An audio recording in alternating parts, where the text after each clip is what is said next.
Assalamualaikum warahmatullahi wabarakatuh dan salam sejahtera. Bismillahirrahmanirrahim. Alhamdulillahirabbil alamin wa bihi nasta'in.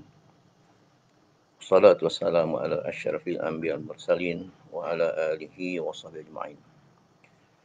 Subhanaka la ilma lana illa ma 'allamtana innaka antal alimul hakim. Rabbi shrah li sadri wa yassir li amri wahlul 'uqdatam min lisani yafqahu qawli. Wala haula wala quwwata illa billahil aliyil azim.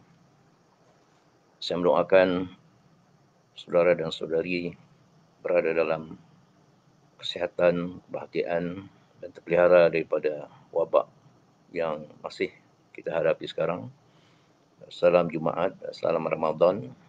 Mudah-mudahan kita semua dikurniai rahmat oleh Allah SWT pada hari Jumaat, penghulu segala hari pada hari ini, insya-Allah. Seperti yang saya janjikan, pada hari ini saya akan berbincang tentang kesantunan bahasa sebagai satu keperluan bahkan kewajiban bagi seorang individu dan masyarakat untuk menjadikan peradaban atau tamadun yang kita dukung, yang menjadi makna diri kita itu dapat diangkat menjadi peradaban dan tamadun yang luhur, yang murni. Sebahagiannya tentulah bergantung pada aspek kesantunan bahasa. Untuk permulaan, kalau biasanya saya membaca sajak yang berkaitan dengan tema itu di hujung bicara, insya-Allah pada hari ini saya mulakan sesi dengan pembacaan sajak dan sudah ceramah. Mudah-mudahan kita dapat berinteraksi melalui pertanyaan ataupun pandangan jika ada daripada penonton, daripada saudara dan saudari. Sajak yang saya pilih daripada buku saya Didenai Kehidupan Ini, terbitan Dewan Bahasa dan Pustaka. Sajak yang berjudul Kata-Kata. Bismillahirrahmanirrahim. Kata-kata meskipun terbit sebagai deretan fonim-fonim dalam lisan dan terakam sebagai deretan grafim-grafim dalam tulisan, ada kalanya menghiris jantung hati, membunuh kedamaian sukma, menghakis pautan kasih, merungkai simpulan hati, meleburkan silaturahmi apabila diungkapkan tanpa seni komunikasi, dizahirkan tanpa niat yang murni, disampaikan dengan gaya hati yang mati. Kata-kata sewajarnya dijaga, dibaja subur menjadi pohon budi, menjadi wasilah akal dan pekerti, menjadi sangga pribadi terpuji, justru kerana bahasa kurniaan ilahi, sebagai acuan menzahirkan peri tentang segala nan di dalam dan di luar diri, juga penanggap, pentafsir dan penakul sakti, segala nan dicerap panca indera tentang alam nan kuli. Kata-kata dapat menyatukan hati, mendamaikan jiwa, memadukan persaudaraan dan persahabatan, seandainya disaluti adab dan kesantunan, tetapi dapat memecahkan benteng perpaduan, memusnahkan kemanusiaan seandainya disaluti api kebencian dan perseteruan. Sajak yang saya hasilkan pada 24 Safar 1434, 6 Januari 2013. Saudara dan saudari yang saya muliakan, seperti yang telah saya sentuh dalam 2 siri yang lalu, soal bahasa, khususnya kesantunan bahasa, memang rapat kaitannya dengan kepribadian, sahsiah, akhlak seseorang, masyarakat, warga negara dan manusia sejagat. Ini saya kira telah saya jelaskan dengan agak mendalam bagaimana bahasa itu memang menjadi bahagian daripada diri kita hakiki, diri kita yang sebenarnya, kerana bahasa itu menyatu dengan akal, dengan fikiran. Kita merujuk kembali kepada konsep haiwanatik ataupun rational animal. Jadi kita ni haiwan, tapi bukan sembarangan haiwan. Haiwan yang berakal dan haiwan yang berbahasa. Demikianlah Allah meletakkan bahasa itu sebagai suatu komponen, satu bahagian penting dalam pembinaan diri insan ataupun diri manusia. Dan kesantunan bahasa khususnya sangat rapat kalau kita persalahkan dengan konsep hubungan. Dalam dua konteks hubungan dengan Sang Pencipta, dengan Allah SWT, yang dikatakan hablunallah, dan hubungan sesama makhluk, khususnya sama manusia, itu hablum minannas. Kerana dalam kedua-dua hubungan itu, bahasa ada peranan yang tertentu. Adab kita kepada Allah SWT. Contoh yang mudah, kalau kita berdoa, maka kita dituntut untuk menunaikan adab kita, memberikan puji-pujian kepada Allah SWT. Itu satu bentuk kesantunan bahasa secara langsung kepada Al-Khaliq, yang hubungan, dikatakan hubungan hablum minallah. Jadi banyak lagi yang dapat kita huraikan dalam soal hubungan itu. Dalam konteks hubungan dengan sesama manusia, sama makhluk itu, hablum minannas, khususnya sama manusia, kesantunan bahasa penting dalam hubungannya dengan sikap menghormati, menyantuni, menghargai rakan bicara kita ataupun pihak yang berhubung dengan kita, baik dalam lisan maupun dalam tulisan. Maka itu sangat penting diberi perhatian agar komunikasi atau perhubungan kita, baik dengan Allah maupun dengan sesama insan, sama manusia itu, dilaksanakan dalam kerangka, dalam acuan kesantunan bahasa. Dan ini sebenarnya tuntutan agama, bukan sekadar satu tuntutan sosial semata-mata. Dan hubungannya dengan marwah, martabat dan makna diri, jati diri sesebuah negara yang ditandai oleh kewujudan rakyatnya. Maka soal kesantunan bahasa penting kerana kesantunan bahasa merupakan satu nilai masyarakat, nilai manusiawi yang menandai ketinggian peradaban atau tamadun rakyat, tamadun warga negara. Kita bercakap tentang soal warga negara ini bukan semata-mata rakyat biasa, tapi juga meliputi pimpinan, barisan pimpinan negara, pimpinan organisasi, pimpinan kementerian, jabatan, persatuan, masyarakatan dan sebagainya. Jadi oleh sebab itu soal kesantunan bahasa ini tertakluk kepada semua lapisan. Lebih-lebih kalau pemimpin, saya kira lebih berat tanggungjawab untuk menjadi teladan, kerana dahulu di negara kita ada suatu slogan atau satu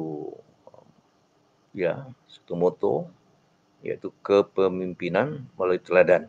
Jadi kalau pemimpin menunjukkan bahasa yang santun, yang beradab, yang halus, maka insya-Allah rakyat akan menjadikan itu sebagai teladan.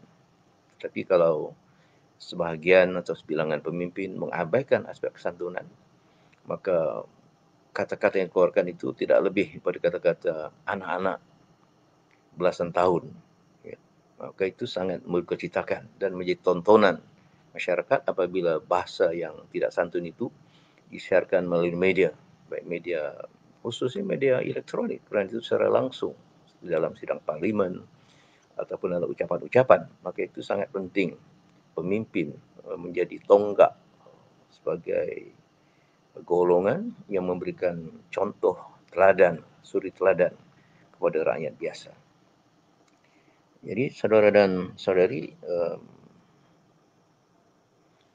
pada tahun 2005, kalau masih saudara dan saudari ingat, kerajaan mengadakan kempen budi bahasa.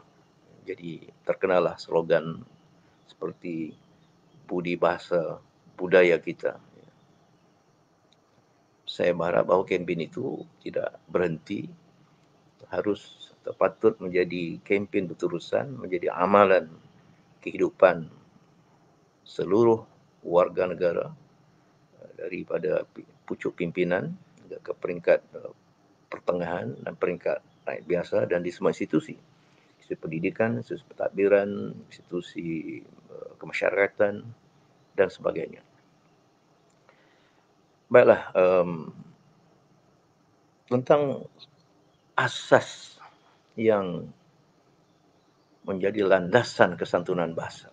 Saya kira ini hal yang perlu kita pahami, kita insafi, kita dalami supaya kita tidak teraba-raba ataupun membuat andaian-andaian umum saja apa yang dikatakan dengan santun bahasa. Adakah santun bahasa itu hanya berkaitan dengan soal penggunaan kata-kata yang tertib saja, yang halus saja, ataupun ya yang dikatakan budi bahasa secara umum pemahaman masyarakat. Nah, ini perlu kita bincangkan dengan agak mendalam. Saya memetik pendapat atau huraian salah seorang ahli bahasa kita yang terkenal, iaitu Profesor Emeritus Asma Haji Omar, yang meletakkan 3 landasan atau 3 lunas apa itu yang dikatakan kesantunan bahasa. Lunas yang pertama ialah santun dalam hubungannya dengan mematuhi sistem bahasa. InsyaAllah akan saya uraikan. Yang kedua, santun dalam hubungannya dengan masyarakat, penggunaan bahasa dalam masyarakat. Kerana bahasa itu tidak terpisah pada masyarakat. Bahkan bahasa wujud, hidup terus kerana adanya masyarakat, penutur atau pengguna bahasa itu. Dan lunas yang ketiga ialah yang dikatakan aspek pragmatik, iaitu pelaksanaan atau penggunaan bahasa dalam bidang-bidang kehidupan, dalam jual beli, dalam perundingan, dalam ucapan, pidato, dalam penulisan. Ini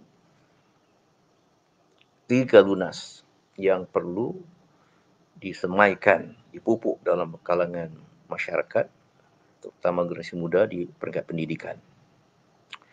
Saya sentuh dahulu aspek pertama, yang ini panjang dan insyaAllah dalam bahagian ataupun dalam siaran yang lain seterusnya akan saya uraikan dengan lebih mendalam. Tapi sekadar memberikan penerangan awal apa yang kita maksudkan dengan peraturan bahasa ataupun sistem bahasa, iaitu yang dikatakan kesantunan bahasa ataupun adab dalam berbahasa itu sebenarnya seperti saya katakan bukan sekadar memilih hanya kata-kata yang tampaknya manis, lemah lembut, tetapi juga meliputi kepatuhan pada peraturan bahasa. Kerana setiap bahasa itu ada aturan. Yang kita katakan tata bahasanya, sebutannya, ejaannya, laras bahasanya, kosakatanya. Jadi ini hal yang tidak boleh dipandang remeh. Tetapi saya faham bahawa sebilangan anggota masyarakat beranggapan bahasa ini asalkan dapat difahami, itu cukup. Tetapi mana-mana peradaban yang besar bermula dengan tamadun awal seperti Yunani ataupun Greek lama dahulu. Soal bahasa yang baik, bahasa yang tertib, termasuk mematuhi sistem bahasa itu, tata bahasa dan sebagainya itu dipentingkan. Maka itu peradaban atau tamadun Yunani lama atau Greek lama itu masyhur sebagai peradaban besar yang pengaruhnya boleh dikatakan meliputi seluruh dunia, terutama dalam kalangan tamadun atau peradaban masyarakat barat. Demikian juga dalam tamadun-tamadun lain, Islam apatah lagi. Soal bahasa, Al-Quran itu sendiri diturunkan dalam bahasa, dan bahasa yang sangat persis, bahasa yang sangat bersistem, bukan sahaja soal pilihan kata, tapi strukturnya. Maka itu yang dikatakan bahasa Arab baku ataupun standard Arabic itu, yang fusha itu didasarkan pada bahasa Al-Quran, Lughatul Quran. Kerana itulah bahasa Arab yang paling tinggi, paling sempurna. Tentulah kita tidak mungkin menandingi bahasa Al-Quran kerana Al-Quran itu ialah wahyu Allah SWT. Tapi kita mengambil iktibar daripada kekuatan dan kesempurnaan bahasa Al-Quran itu untuk kita menggunakan akal kita, menggunakan ikhtiar kita agar dapat kita menggunakan bahasa secara tertib termasuk mematuhi sistemnya. Sistem ini mungkin ada perubahan dari waktu ke waktu, tapi tidak berlaku perubahan yang terlalu mendasar, yang terlalu besar sehingga berubah menjadi satu bahasa baru. Bahasa Melayu sendiri sejak abad 13 paling lewat itu sudah baku, sudah menjadi bahasa yang digunakan dalam pelbagai laras, pelbagai ranah, bidang undang-undang, ketatanegaraan, historiografi, bahkan dalam hubungan diplomasi, dalam susastra, prosa dan puisi, itu ialah bahasa yang tinggi, yang disebut bahasa Melayu tinggi, dan kita warisi hingga sekarang dalam pelbagai wacana lisan dan tulisan. Jadi arti itu didasarkan pada adanya sistem yang mantap. Demikian juga bahasa Inggeris, walaupun ada, kita tahu ada Old English dan sebagainya, tetapi bahasa Inggeris itu mencapai kemantapan. Bahasa Arab, bahasa Mandarin, dan bahasa-bahasa yang lain. Jadi sangat penting.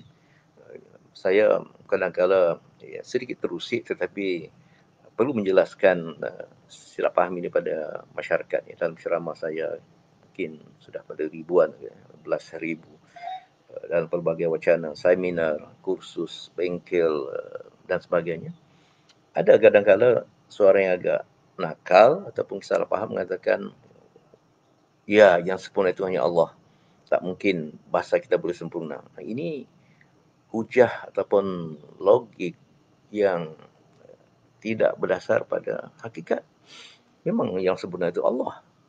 Tetapi kita tidak boleh menjadikan hujah itu untuk kita tidak berdisiplin, termasuk dalam soal penggunaan bahasa.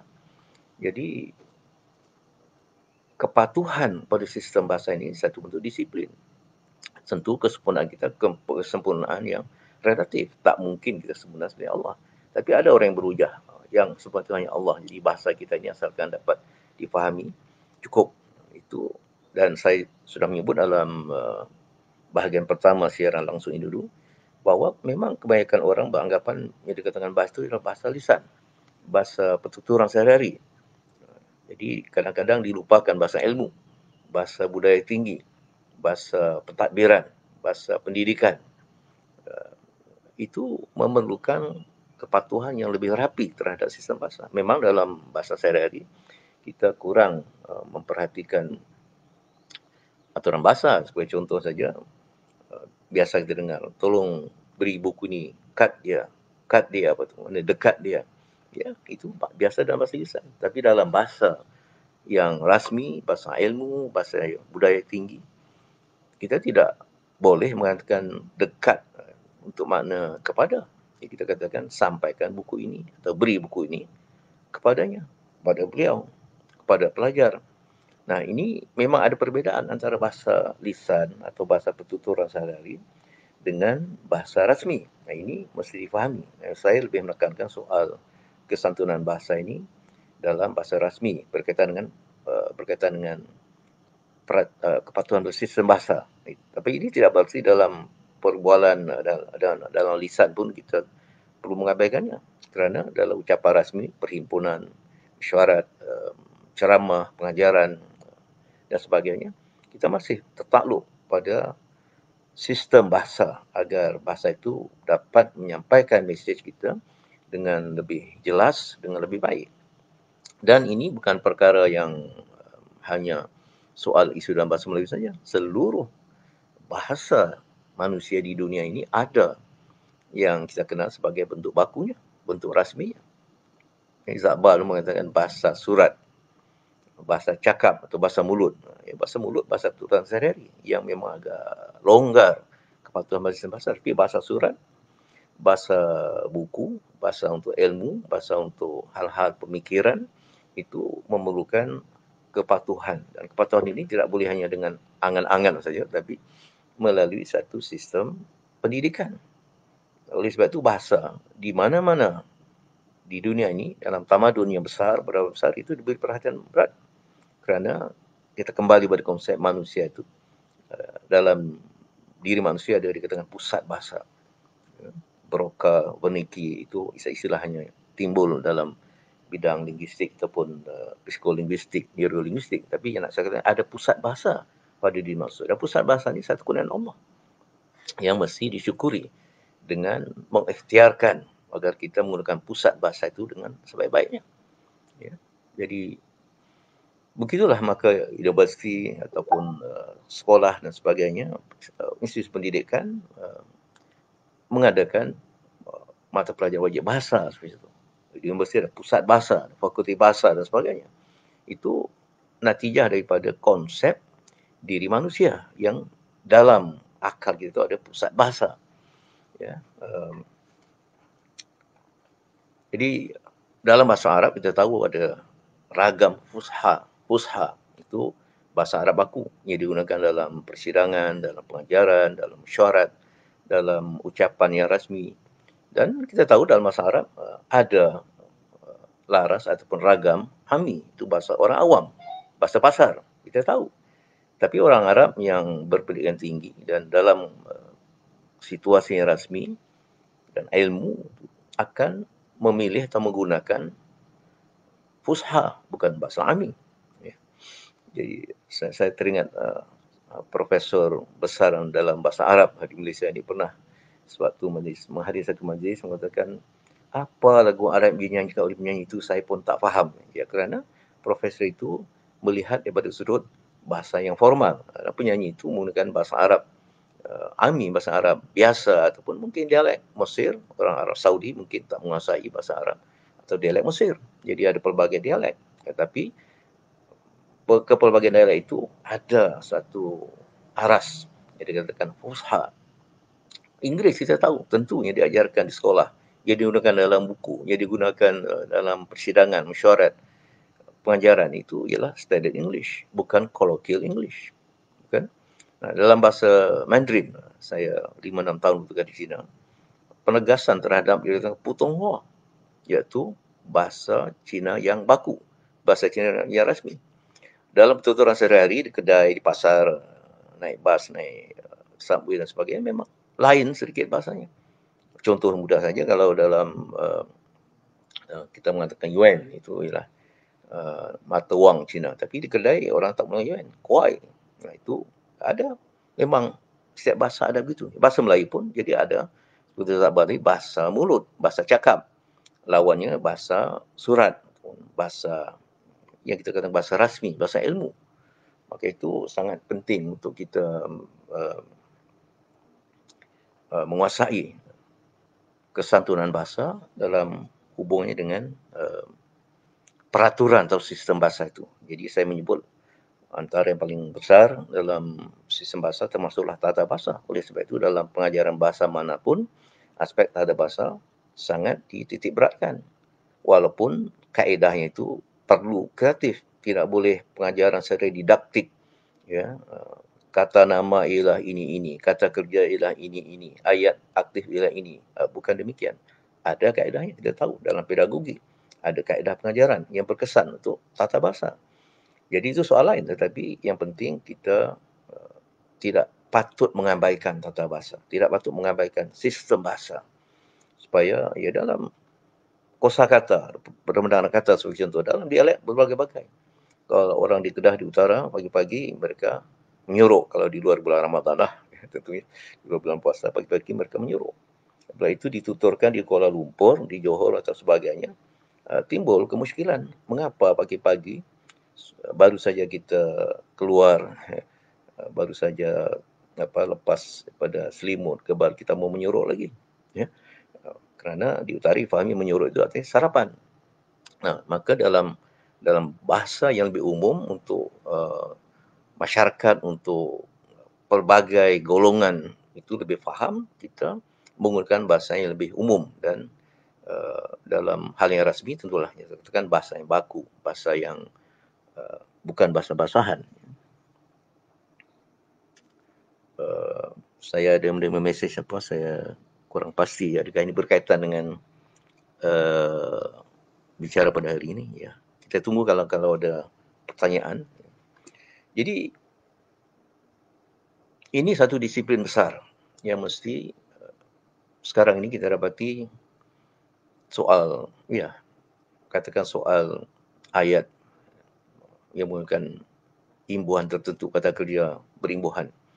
Masih lagi hingga sekarang kita mendengar misalnya orang mengatakan setiap bulan saya mengirimkan ayah saya. Ini anak yang apa ni? Setiap bulan saya mengirimkan ayah saya sepucuk surat beserta, kalau dulu pada zaman saya muda-muda belum ada perbankan internet ya. Jadi mesti mengirimkan wang melalui pos dengan kiriman wang, money order ataupun postal order. Jadi setiap bulan saya mengirimkan ayah saya sepucuk surat beserta wang. Ini jadi yang dikirimkan itu ayah. Ini kan peraturan bahasa. Orang mungkin tak sedar. Kalau kita ulas katanya, oh saya tak berniat demikian. Ya, tapi sama-sama saya tak berniat untuk melanggar lampu isyarat. Tidak berniat itu tak boleh menjadi hujah untuk kita mengatakan kita tidak bersalah. Ataupun dalam majlis persaraan, Ketua Pengarah menghadiahkan Encik Ramli sebuah komputer riba. Jadi kalau Ketua Pengarah menghadiahkan Encik Ramli jadi hadiah. Encik Ramli diletakkan di atas dulang, dibalut dengan rapi, dengan cantik, dengan kertas membalut yang cantik. Itu namanya kalau Encik Ramli dihadiahkan. Jadi masih banyak lagi orang keliru. Adakah kita kemakan Ketua Pengarah menghadiahi Encik Ramli sebuah komputer riba? Atau Ketua Pengarah menghadiahkan sebuah komputer riba kepada Encik Ramli? Ini terlalu banyak contoh. Sudah pun saya bukukan dalam berapa buah buku saya. Tapi itu hanya sebagai satu contoh. Kerana kita beranggapan kebiasaan itu tidak menghalang kita ataupun tidak menyebabkan kita berasa perlu untuk menilai makna yang timbul. Jadi alangkah lebih berbahayanya kalau ada orang mengatakan artinya tidak dapat membedakan meniduri dengan menidurkan. Ya. Tak mungkin seorang ibu atau seorang ayah itu meniduri anaknya yang sehat akalnya. Ya. Menidurkan anaknya supaya anaknya itu tidur. Ya, macam tu. Atau adakah hakim menjatuhkan penjara itu hukuman atau hakim menjatuhi penjara itu hukuman? Ini antara contoh cukup banyak. Jadi dalam buku saya Santun Berbahasa yang diterbit oleh Dewan Bahasa Pustaka itu banyak sekali contoh yang saya berikan berdasarkan kajian saya terhadap media dan pelbagai sumber penggunaan bahasa dalam masyarakat. Belum lagi soal sebutan antara e-purport dengan e-taling. Ya. Kerana sekarang dalam ejak rumi tidak ada lagi perbezaan antara e-purport e-taling, bunyi E dan A. Jadi maka soal semak, adakah guru itu menyemak buku latihan murid atau guru itu menyemak? Kalau guru menyemak, itu sudah lain maknanya. Pada waktu malam ada kita menyelak pintu atau menyelak pintu. Kalau kita menyelak pintu, kita sebut menyelak pintu, selak, pencuri masuk. Sedangkan diselak pun, dikunci pun pencuri bisa masuk. Jadi selak-selak, perang-perang, rendang-rendang. Pernah saya membuat penelitian ataupun penilaian latihan mengajar guru pelatih saya. Saya duduk di belakang. Jadi ada murid yang mengatakan, saya suka makan nasi dengan lauk rendang. Rupanya lauk ada yang rendang, ada yang rimbun. Jadi itu keliru. Ya. Memang kalau kita nak mengatakan perbezaan itu ada, kamus menjadi rujukan. Dalam kamus disebut ataupun ditunjukkan kalau e-purport itu yang tak ada apa-apa tanda. Bunyi e-taling, bunyi A itu diberi tanda garis miring, garis bintik miring di atas. Jadi kalau misalnya PK, bukan PK, PEKA di atas E itu ada tanda garis miring. Atau tadi selak, kalau selak SE, E-nya itu ada tanda. Jadi ini memerlukan disiplin. Tapi kalau kamus tidak menjadi teman setia kita, memang ada kesulitan. Maka itu saya katakan disiplin untuk kita santun berbahasa, beradab dalam berbahasa, termasuk menguasai sistem bahasa.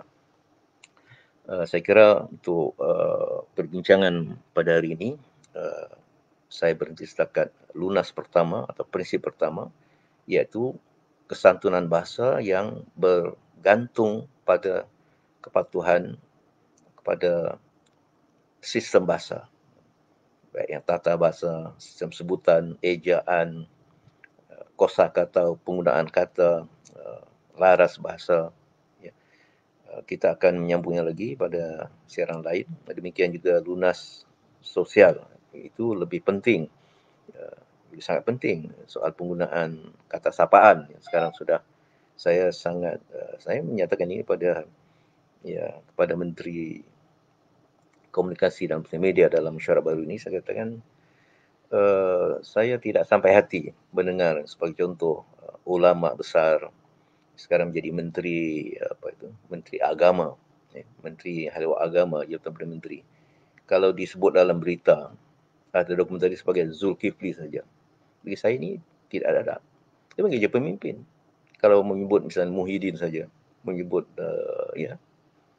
bapa kita pun kita sebut namanya Ali saja. Oh, itu Ali, ayah saya. Ini bagi saya sangat biadab dan sudah hilang keluhuran, hilang kesopanan dan kesantunan. Orang sudah mula melupakan ataupun sudah kurang mementingkan tata krama ataupun budi bahasa dalam pengertian menghormati. Kerana dalam bahasa Melayu ada pepatah atau kata hikmat, yang tua dihormati, yang muda disayangi. Masing-masing orang tu ada panggilan. Dan tentang ini juga ada yang berujah. Allah katanya nanti kita dikubur, ditanya oleh malaikat, iaitu muka nangkir, kita tak pun dipanggil dengan Tan Sri, Tun ke Datuk Sri, Datuk Tak Berseri, Tuan, Puan. Betul. Ini sekali lagi saya katakan hujah yang sangat simplistik dan hujah yang tidak kena dengan soal. Betul, kalau kita sudah di alam barzah, di alam akhirat, tak ada timbul lagi soal itu. Soal sekarang kita berada di dunia, kita berhubung dengan masyarakat. Jadi ada tata krama, ada tata cara, ada aturan penggunaan bahasa dalam hubungan sosial kita. Ya, kalau kita mau bicarakan kerana kita akan ke akhirat segala-galanya, maka kerana di akhirat besok kita tak akan ada lagi perabot sendiri, maka jangan beli perabot, jangan menonton televisyen, jangan menikmati segala yang ada di dunia kerana kita mengatakan ini tak ada di akhirat besok. Jadi ini semua hujah-hujah yang saya kira perlu dibetulkan. Jadi setakat ini mungkin belum ada ataupun tidak ada pertanyaan, tapi kalau ada nanti insya-Allah ada yang Suhail Shah, Saudara Wahab Taha sedang tekun mendengar. Alhamdulillah, tekun mendengar itu pun satu disiplin yang bagus. Jelajah ilmu benar insani, ini nama hebat seorang rakan saya, sarjana dari Singapura, Saudara Jamal Iskandar Ismail. Ya, pada tahun 79-80 saya mengajar sebagai pensyarah sambilan di di pusat penulisan atau jabatan penulisan kreatif deskriptif, kemudian berubah jadi jabatan penulisan, jabatan penyiaran media, sekarang mungkin berubah lagi. Tapi ya, dalam pengajaran itu dan kuliah saya menegaskan seperti tadi itu, seperti adat, banyak yang biasa tapi tak betul. Jadi kita betulkan yang biasa. Katakan dulu ada kebiasaan orang majlis safar pada awal Muharram untuk membuang sial, membuang kecelakaan pada diri dan sebagainya. Itu haram. Bukan saja bid'ah, haram. Jadi walaupun sudah biasa, maka perlu dibetulkan. Dan alhamdulillah sekarang sudah banyak main putri ataupun perubatan-perubatan tradisi yang menggunakan sihir, yang menggunakan jampi mantra yang tidak Islam, iaitu alhamdulillah itu kebiasaan yang sudah dapat dibetulkan. Kemudian yang betul pula, walaupun tak biasa, perlu dibiasakan. Katakanlah soal tadi, orang tak biasa lagi mengatakan ketua pengarah menghadiahkan sebuah komputer riba pada Encik Ramli, ataupun yang kurang biasa, ketua pengarah menghadiahi Encik Ramli sebuah komputer riba. Itu tidak biasa, tapi itu betul. Maka yang betul itu perlu dibiasakan. Ya. Banyak yang dalam hal adat, istiadat, dalam sikap kita. Jadi dalam bahasa begitu juga. Kita harus berhati-hati, tak semua yang biasa digunakan itu betul. Kerana pengguna bahasa itu juga ada masalah sama seperti dengan kita, yang mungkin tidak cukup kuat disiplin, tidak begitu berminat untuk mengaji soal bahasa. Sedangkan Raja Ali Haji sendiri, ulama-ulama dulu, Al-Ghazali sendiri sangat menegaskan, menekankan penguasaan bahasa. Ya. Buya Hamka, Pak Nasir, Dr. Karim Zaidan, ini antara tokoh-tokoh pendakwah yang sangat menegaskan soal bahasa dalam tulisan mereka, dalam perguruan, dalam penyampaian ilmu mereka.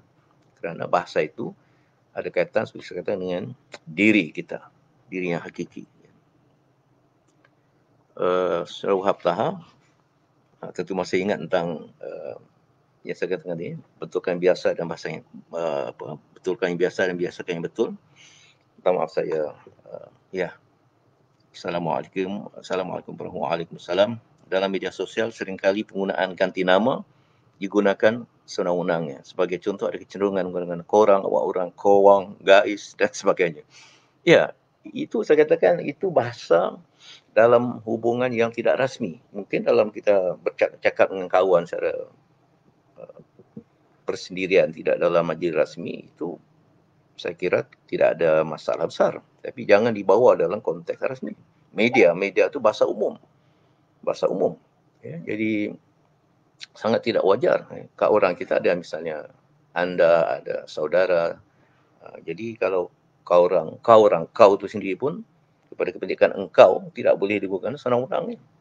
Tak boleh. Walaupun ada dalam dialek, setengah dialek Melayu memang ada guna aku engkau dalam keluarga, tapi pada umumnya dalam mesyuarat tak boleh kita mengengkaukan, walaupun itu kawan rapat kita di dalam mesyuarat boleh mau beraku berengkau, tapi dalam mesyuarat tak mungkin. Jadi itulah drama saya kira. Walaupun drama itu kata pancaran realiti, tapi realiti pun berpada-pada lah. Kata orang kampung, agak-agak lah nak menggambarkan realiti sosial. Kita ada peranan, ada sumbangan penting dalam melahirkan, mengangkat budaya yang luhur, yang murni. Jangan hanya kerana ini realiti masyarakat, apa yang jadi realiti itu kita paparkan seperti persis yang berlaku dalam masyarakat. Itu tanggungjawab penerbit filem, penerbit drama dan sebagainya. Saudara Luqmanul Hakim, ya, Luqmanul Hakim, insan terpuji yang diberi hikmah besar oleh Allah sehingga ada surah khas namanya Luqman. Istilah COVID-19 diterima dalam bahasa Melayu. Ya, kita menerima itu sebagai singkatan daripada bahasa Inggeris, corona virus disease, lebih kurang betul lah. Tak apalah, itu singkatan kita terima lah. Singkatan. Tetapi kalau ada angka 19 sudah itu, mengapa kita begitu payah nak menyebut 19? Sedangkan H2O, ya, itu pun asal dari bahasa Inggeris untuk air. Tak pula kita katakan H2O kalau dalam pengajaran sains bahasa Melayu, kan. Jadi hal-hal begini memerlukan kesungguhan kita untuk bersikap tegas dan jelas. Kita tidak menolak bahasa asing, tetapi perlu disesuaikan, perlu diungkapkan dalam bahasa Melayu. Saya pernah menyiarkan juga dalam Facebook ini, iaitu saya bertanya pada seorang rakan saya pensyarah di China. Di sana tak ada timbul belum soal COVID. Bahkan penyakit ini bermula di Wuhan, di China. Mereka ada istilah mereka sendiri. Saya tidak dapat mengingat apa itu dalam bahasa China. Yang kita yang mengikut bahasa Inggeris langsung tidak ada sedikit ikhtiar untuk mengubah suarakannya dalam sebutan bahasa Melayu.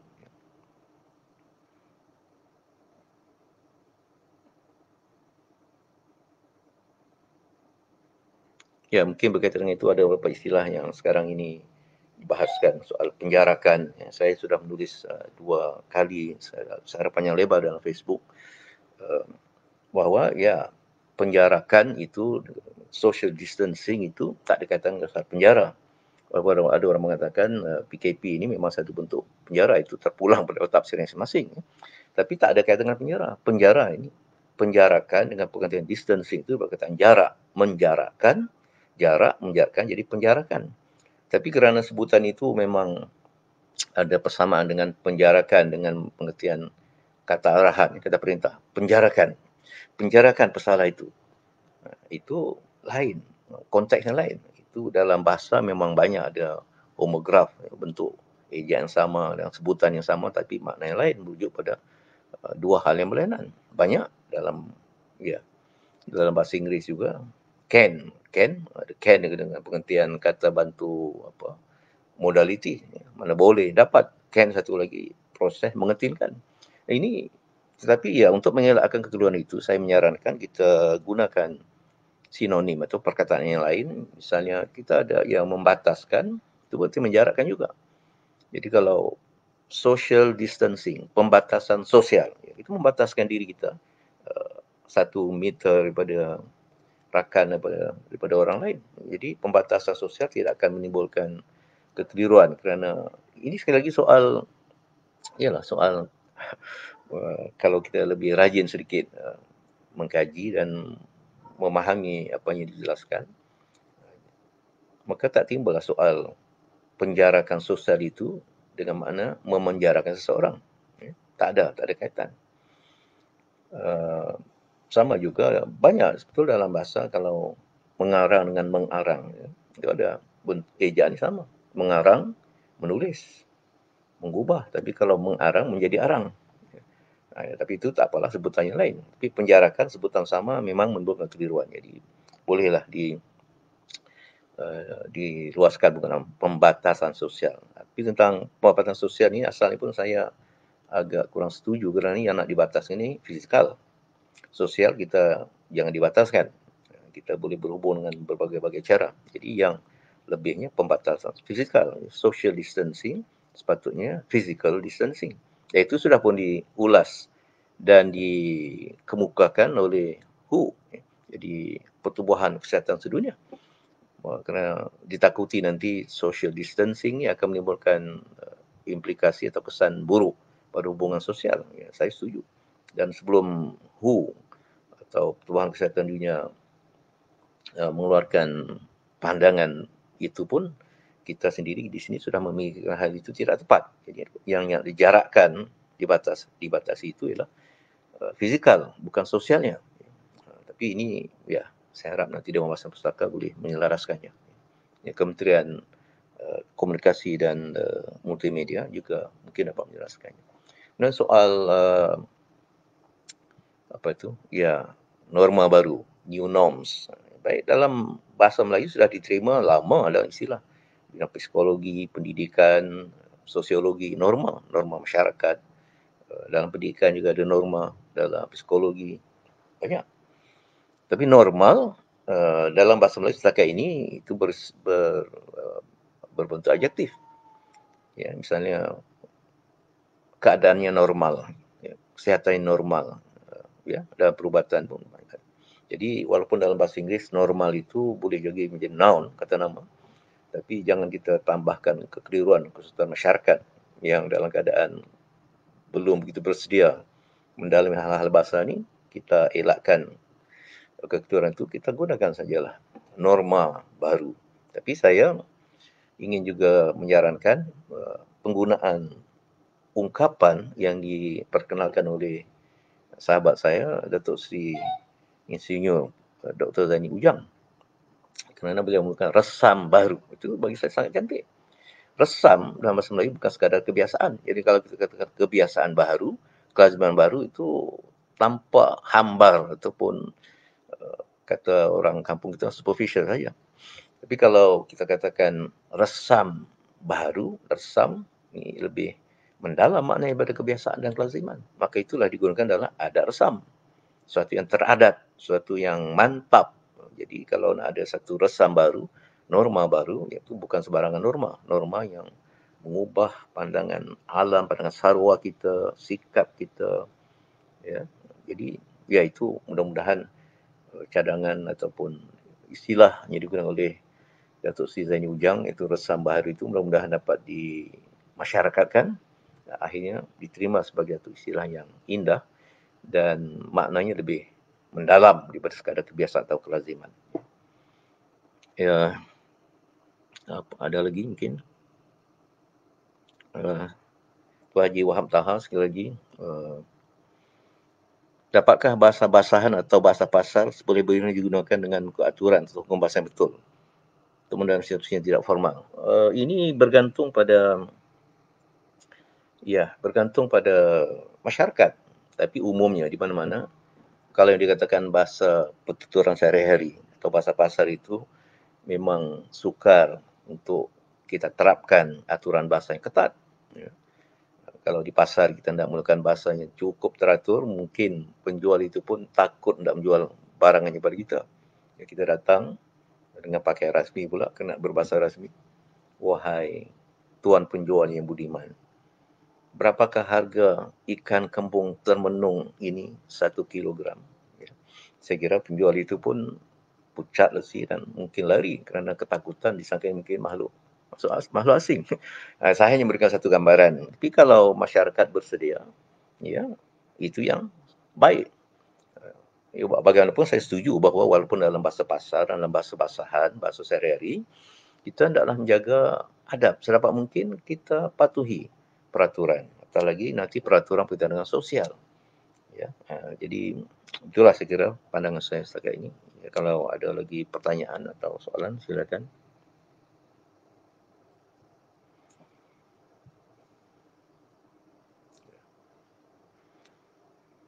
Saya kira sudah sudah 46 minit begitu, 45 minit. Silakan jika ada lagi pandangan ataupun pertanyaan untuk kita bincangkan. Saya kira mungkin dalam 5 minit lagi saya akan menamatkan siaran langsung ini untuk memberikan ruang pula pada saudara dan saudari mengikuti pelbagai tazkirah, pelbagai ceramah, pelbagai interaksi di alam maya tentang pelbagai topik lain. Selain bahasa, banyak topik lain juga, ekonomi, pendidikan, agama dan sebagainya. Jadi barangkali tidak ada lagi soalan ataupun perbincangan yang dikemukakan, maka saya tamatkan sesi pada hari ini dengan mungkin baca 1-2 rangkap pantun. Saya mulakan dengan sajak saya. Ini saya akhiri dengan pantun dalam tradisi kita. Antaranya yang boleh atau sempat ini, tingkap papan kayu bersegi, sampan sakat di pulau angsa, indah tampan kerana budi, tinggi bangsa kerana bahasa. Baik-baik api diberi, kalau padam tidak berjelak, jaga-jaga memelihara diri, lazimkan budi bahasa yang baik.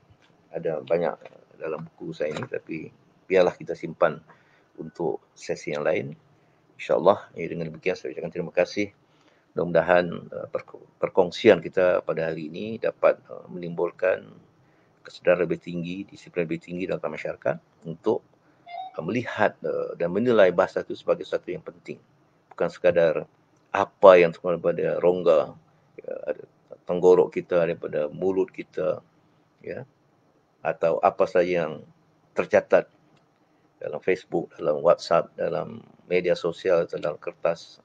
Jadi perlu kita menilai kaedah kita berbahasa supaya kita benar-benar menjadi orang yang beradab secara holistik, secara menyeluruh. Bukan saya beradab kalau berjalan di depan orang itu tunduk setunduk-tunduknya hingga dahi seakan mau mencecah lantai itu. Bukan itu semata-mata. Ya. Yang penting juga soal bahasa perlu diberi perhatian yang sama berat dengan aspek-aspek yang lain. Terima kasih atas perhatian. Saya ucapkan selamat menjalani ibadah puasa dan ibadah-ibadah lain pada rakan-rakan Islam dan pada sahabat yang lain. Saya ucapkan selamat sejahtera. Mudah-mudahan kita terus hidup dalam perpaduan, persefahaman dan pengertian dalam sebuah negara yang perlu kita dukung bersama, perlu kita majukan bersama dengan salah satu unsur ialah bahasa Melayu sebagai bahasa perpaduan. Bahasa Melayu, bahasa kebangsaan, bahasa rasmi, bahasa ilmu bagi bahasa bagi negara kita, bahasa bagi seluruh warga negara, tidak kira asal keturunan.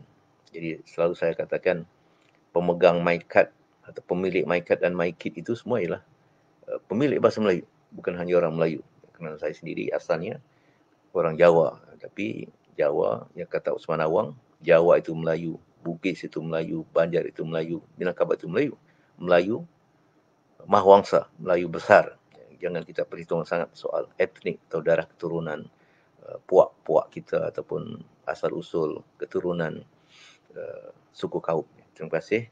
Assalamualaikum warahmatullahi wabarakatuh dan salam sejahtera.